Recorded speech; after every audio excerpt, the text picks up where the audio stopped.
কমপক্ষে 50টি অ্যাম্বুলেন্স এই মুহূর্তে ফেনীর দরকার। নার্স নাই, ডাক্তার নাই। Dhaka is ready to help Feni. অনেক ধরনের প্রতিবন্ধকতা সহকারে চিকিৎসা সেবা পাচ্ছে না। এই এলাকায় যদি সংকটে আমি গত রাতের ঘটনা বলি, গত রাতে 6 জন গর্ভবতী মহিলা মা জননী তারা আসছেন। আমরা আশেপাশে কোথাও তাকে কোনো হসপিটালে ভর্তি করতে পারিনি এবং খুবই একটা খারাপ অবস্থা এবং তাদের এইটা করার জন্য আমাদের অনেক বেগ পাইতে হয়েছে।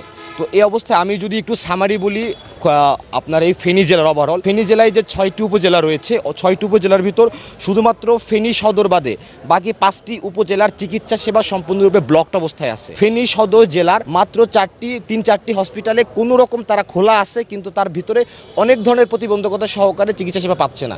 যেমন কোনো ধরনের সেখানে নার্স নাই, ডাক্তার নাই। তো আমি মোটা দাগে যদি এই সমস্যা না বলে সমাধানের কথা বলি, যে এই মুহূর্তে ফেনীর চিকিৎসা সেবাকে দাঁড় করাতে আমাদের কী কী করণীয়, সেটা হচ্ছে যে ঢাকাতে অসংখ্য মানুষ আছে এবং Dhaka is ready to help Feni. তো এই মুহূর্তে যদি আমরা ফেনীর মেডিকেল সিস্টেমটাকে ডেভেলপ করতে চাই বা ঠিক করে আনতে চাই, আমাদের ইমার্জেন্সি ফেনীর উদ্দেশ্যে ঢাকা থেকে এখনই গাইনি ডাক্তার কমপক্ষে 30 জন রওনা দিতে হবে। সার্জন ডাক্তার যারা আছেন কমপক্ষে 10 জন রওনা দিতে হবে। বিশেষ করে কমপক্ষে 50টি অ্যাম্বুলেন্স এই মুহূর্তে ফেনীর দরকার। পাশাপাশি 200 নার্স দরকার, ওয়ার্ড বয় দরকার 50 জন, আয়া দরকার 50 জন কমপক্ষে, মেডিকেল টেকনিশিয়ান দরকার আমাদের বেশ কিছু মেডিকেল টেকনিশিয়ান কমপক্ষে 4টি হসপিটালকে আমাদের অন করার জন্য, এবং অক্সিজেন সিলিন্ডার দরকার প্রচুর পরিমাণে, নতুবা আমরা এই রোগীদের করতে পারতেছি না। এর পাশাপাশি মেডিকেল ইকুইপমেন্ট দরকার। এই মেডিকেল ইকুইপমেন্টগুলো কী কী, তারা এই যে গাইনি ডাক্তার সার্জন যারা রওনা দিবেন তারা জানেন যে কী কী ইকুইপমেন্ট লাগবে। একই সাথে জেনারেটরগুলো প্রত্যেকটা হসপিটালে আছে, 4টি হসপিটাল যেটা আছে, এই হসপিটালকে অন করার জন্য তেল দরকার। এখন এই জিনিসগুলো যদি ঢাকা থেকে অনতিবিলম্বে ফেনীতে আসে, তাহলে চিকিৎসা সেবা সাময়িকভাবে অন্তত এই 4টি হসপিটালকে আমরা অন করতে পারবো।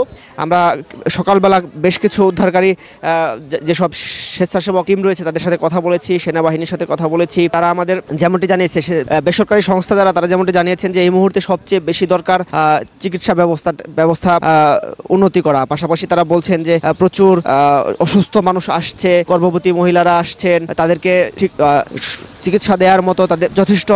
Redmi 13 স্টাইল বানাই দুনিয়া কাঁপায়। ডাক্তার কিন্তু এই মুহূর্তে ফেনীতে নেই। হাসপাতালগুলোর চিত্রও একই। আমরা দেখেছি যে অনেকগুলো হাসপাতালে কিন্তু আশ্রয় কেন্দ্র খোলা হয়েছে, ফলে সেখানে চিকিৎসা ব্যাহত হচ্ছে। যেই পরিমাণ রোগী আসছে সেই পরিমাণ চিকিৎসা পাচ্ছেন না। পাশাপাশি তারা বলছেন যে সহযোগিতাটি সব মানুষ একদম প্রান্তিক পর্যায় পর্যন্ত পৌঁছায়নি।